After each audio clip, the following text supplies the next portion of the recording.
I've always lived my life with one simple principle in mind. Disregard women and get Pokemon.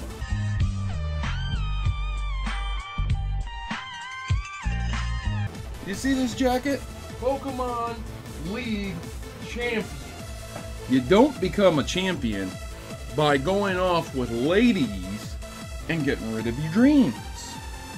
But in today's video, we'll be exploring why good ol' Ash Ketchum has decided to go the route of the Pokemon Master and who Ash actually loves. And you might be shocked to find the actual answer. It might not be what you're expecting. Hello and welcome back to Pokemon Theory, the show where Professor Oak really isn't a professor and going to the gym doesn't mean pumping iron. Unless you're in Dewford Town, which is a literal gym. Who Ash loves is inside this Pokeball right here. This one, yep, this Pokeball has the answer right inside it. You might be shocked to realize that. How in the world could this have the answer in it? Was it something Proto Mario printed off? Is it the answer from the internet? Does it have some piece of lore hidden in it that we just don't know about? See it? It's a puzzle because it's complicated. It's difficult to piece together who Ash loves, much like what's inside this Pokeball. And that is indeed the answer. Without clickbaiting everyone, who Ash loves is just a puzzle inside a Pokeball. That is the truth. For Ash, love is something a little bit different, ladies and gentlemen, and for the writers of the anime, it's a little bit different. Let's take into account a few things here before I really start jumping in the analysis and explaining this. First, this is a show that is to appeal to younger children, to middle-aged teenagers, potentially. That's who it is written for. It's not that adults can't enjoy it. It's not that there aren't other individuals that could enjoy it as well. It's just that it's very, very written towards that demographic, which is fine, but you have to take that into account. Ash is around 10 years old, okay? Let's go ahead and throw out the whole age theory and just go off of what the anime says. 10 years old, which means we got a problem, ladies and gentlemen. That means he can't really be with a woman in terms of physicality, in terms of anything other than just friends, extremely close friends. And therein lies your answer as well, ladies and gentlemen. So, who does Ash love? Well, Ash loves everyone. If I were to be asked who Ash loved the most, it would likely be Misty, because Ash traveled with Misty the most. So it is likely that he would feel more love towards Misty than anyone else. Perhaps Serena being a close second because of the nostalgia connected with that character, as Ash did visit her when he was very, very young, and they have some history. And that's how love goes, ladies and gentlemen.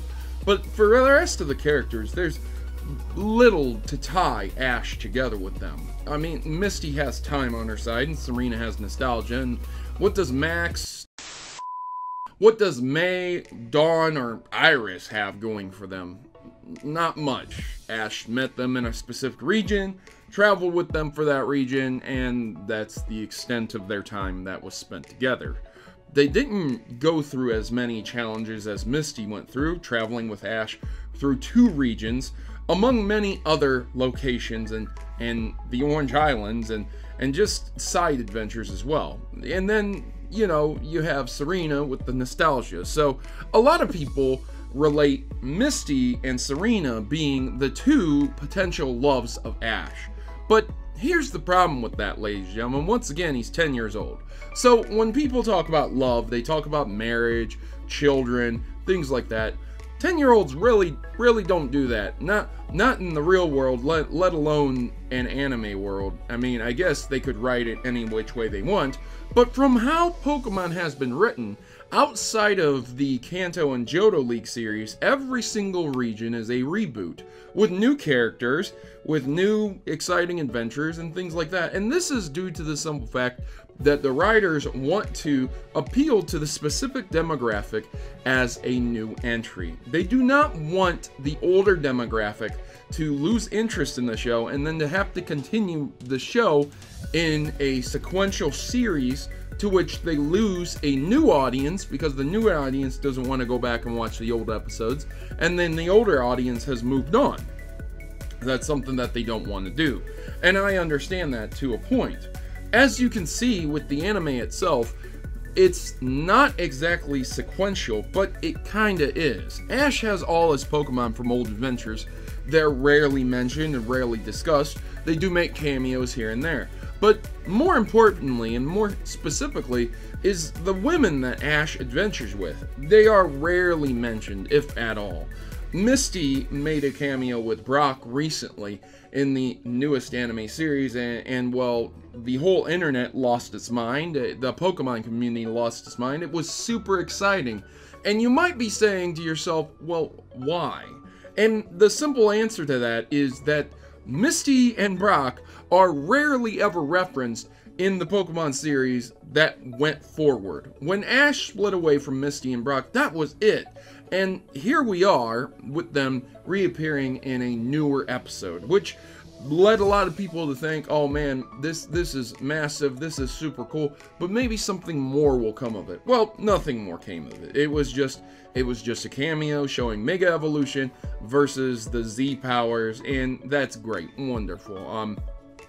Thumbs up. You got to see where Misty ended up, you got to see where Brock ended up, but Ash didn't move over to Misty and said, you know what, I'm giving up Pokemon, I'm going to love you forever, and I'm going to move in with you, and we're going to make children and raise a family, and that's the end of Pokemon. Thanks for watching.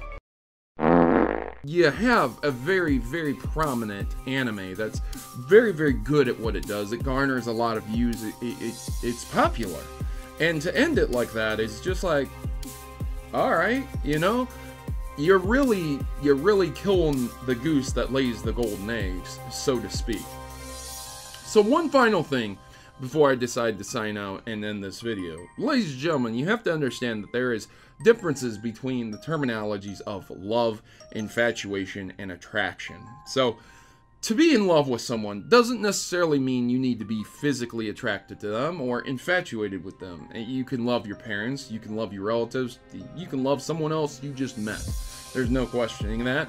I'm not going to deny that. But infatuation, physical attraction, two separate things from love. So Ash is clearly not infatuated with Misty. Ash isn't really infatuated with Serena either.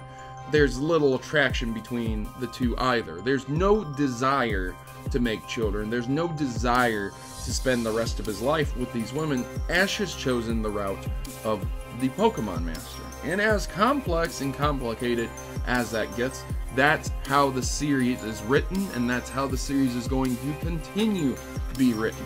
It was very, very close that Ash was going to go with Serena. There's a lot of nods to that. Ash has been kissed before as well, and that's about as far as the Pokemon series and the animators are willing to go with that notion. That, yes, Ash is a boy. Yes, Ash travels with women. And yes, this brings up complex emotions. Much like a, well, let's see here. What did I have in here again? A puzzle. A puzzle.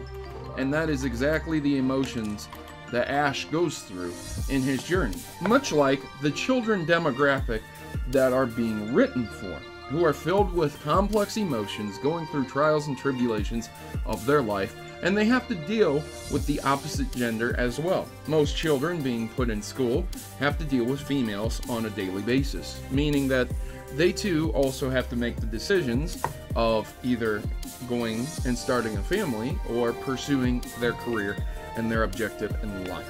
And that is exactly who Ash loves. Ash loves each one of his companions as a friend. Friend zoned. Even though that's a complete and joke meme, it is true. Ash is not in love with any one of these female companions that he travels with. Rather, he loves them as friends. He loves them more than friends, even though they're not family. Ash loves his friends just like he loves his mother, just like he loves his Pokemon. They are just a relationship to him. Nothing more, no family, no children, no marriage. And I don't think they ever will be anything more than that. So, ladies and gentlemen, that's who Ash loves. Ash loves all the women. What do you think about that? Is the comparison and the draw between Ash and a complex puzzle piece an accurate depiction? Or do you think Ash is just a one-dimensional character who needs more fleshing out?